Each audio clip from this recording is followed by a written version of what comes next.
Well, folks, where did my paper go? Here we go. Um, it appears that the Democrats are going to select Kamala Harris as their nominee for president. She's the presumptive nominee. She appears to have the requisite number of delegates. Of my community, we have close to 16,000 subscribers now. I happen to know that many of you, it's pretty much split down the middle. Half of you guys are Trump subscribers. Half of you guys are well, I haven't heard that they're Harris subscribers, but are not Trump subscribers. And, I just did a live, we did this poker night, and it turned into like this Thanksgiving level political argument amongst many of the members. I try not to engage in it, I try to keep it respectful. But here's what I know, folks. We are going into an unprecedented election, the likes of which we really haven't seen in American history, where you have a Democratic sitting president drop out of the race this late in the stage and not have an open primary to select who the candidate's going to be. And it appears right now it's going to be Kamala Harris. I'm just going to say this off the top. For all of my Trump supporters, I love you all, man. I love you guys, and you're welcome at my house anytime for whiskey and cigars or whatever. For all of you folks that are supporting Kamala Harris or any other candidate, you guys are welcome just the same. I currently have no opinion. Well, I have opinions. I just don't know who I'm going to vote for right now. As I've stated many times, I'm a political free agent, but I wanted to offer this primer, this election primer, because I thought that it was worth talking about. Now I'm going to share my screen, and I want you guys to gain some perspective on this. Let me make sure that you guys can see it before I go on my rant.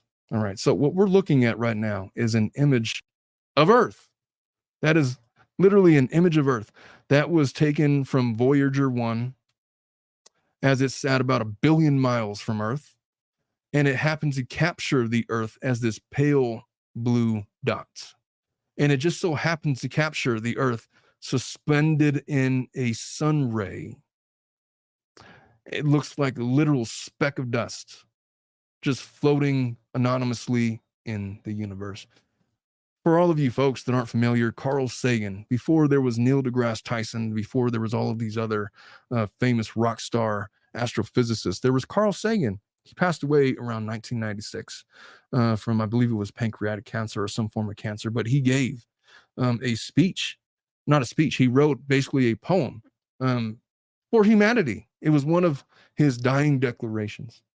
And I thought that as we prepare ourselves for this political run going into November for the election, as we become ever more divisive in who we're going to vote for and our political ideologies, I feel that before we go all there, it's really important to gain perspective. These are the words of Carl Sagan as he wrote them back in 1996. And I'm going to read for you guys. And as I'm reading, I want you to keep the image of the pale blue dot that is on the screen at the forefront of your mind. And this is Carl Sagan's words.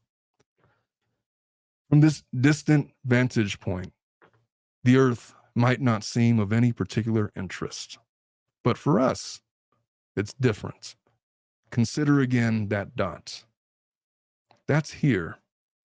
That's home. That's us. On it, everyone you love, everyone you know, everyone you ever heard of, every human being who ever was, lived out their lives.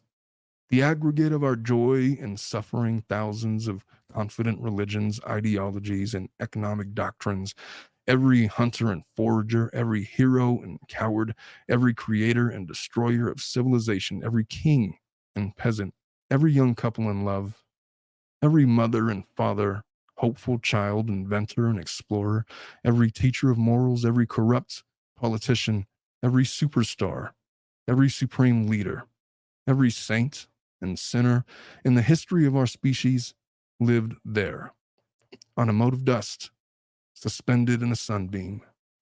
The Earth is a very small stage in a vast cosmic arena. Think of the rivers of blood spilled by all those generals and emperors, so that in glory and triumph they could become the momentary masters of a fraction of a dot. Think of the endless cruelties visited by the inhabitants of one corner of this pixel on the scarcely distinguishable inhabitants of some other corner. How frequent their misunderstandings, how eager they are to kill one another, how fervent their hatreds, our posturings, our imagined self importance, the delusion that we have some privileged position in the universe are challenged by this point of pale light. Our planet is a lonely speck in the great enveloping cosmic dark. In our obscurity, in all this vastness, there is no hint that help will come from elsewhere to save us from ourselves. The Earth is the only world known so far to harbor life. There is nowhere else, at least in the near future, to which our species could migrate, visit, yes, settle, not yet, like it or not, for the moment. The Earth is where we make our stand. It has been said that astronomy is a humbling and character building experience. There is perhaps no greater demonstration of the folly of human conceits than this distant image of our tiny world. To me, it underscores our responsibility to deal more kindly with one another and to preserve and cherish the pale blue dot, the only home we've ever known. And with that, folks, that is your election primer for 2024. Be nice to each other and just always remember that it is not that serious. What are we really arguing about?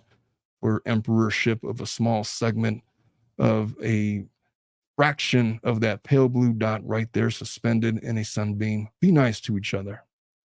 And that's all I really had to say before I say